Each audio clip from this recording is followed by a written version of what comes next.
God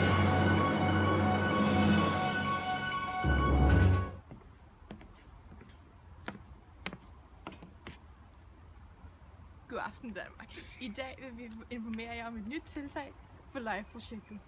Genslyngning af Odense Å.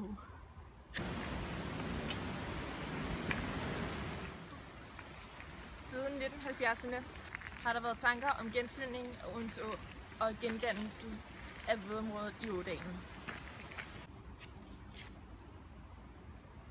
At genslynge en å vil sige, at man hjælper åen tilbage til dets naturlige udseende. I dag har vi en meget speciel gæst med i studiet i dag, Amanda fra LIFE-projektet. Hej Amanda, kan du fortælle os noget om LIFE-projektet? EU LIFE er EU's tilskudsordning til natur, miljø og klima. Hvad er de 3 vigtigste EU-direktiver? Jo, det vigtigste er vandrammedirektivet fra 2000. Vandmiljøet i landet og ved kysterne skal inden 2015 have en god økologisk standard. Det betyder, at miljøtilstanden i vandløb, søer og kystvande kun må være meget lidt ændret i forhold til dets naturlige udseende. Så er der nitratdirektivet fra 1991, som siger, at der er fastsat et mål om en grænse på 50 mg nitrat per liter i grundvand.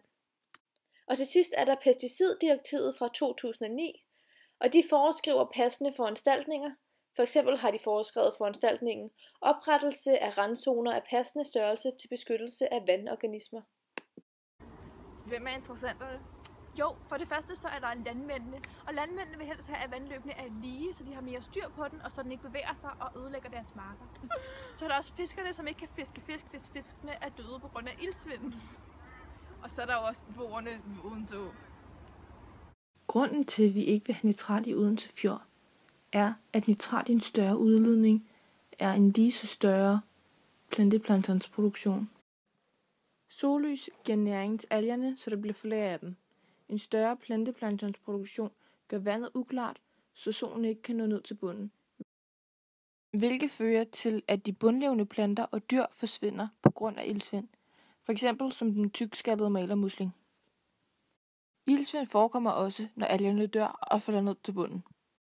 For at algerne skal kunne forrådne optager de ilten for vandet. I 1943 var Odense Å en naturlig meandrerende å, hvor der var vådområder langs åen. I 1960'erne blev der sat dræn ned i jorden, og åen blev rettet ud. Landområdet begyndte at blive brugbart til landbrug. Der kom desværre også nitrat ud i vandet, som så løb ud i Odense Fjord. I 2010 valgte man at genslynge Odense Å for at reducere tilstrømningen af nitrat til åen.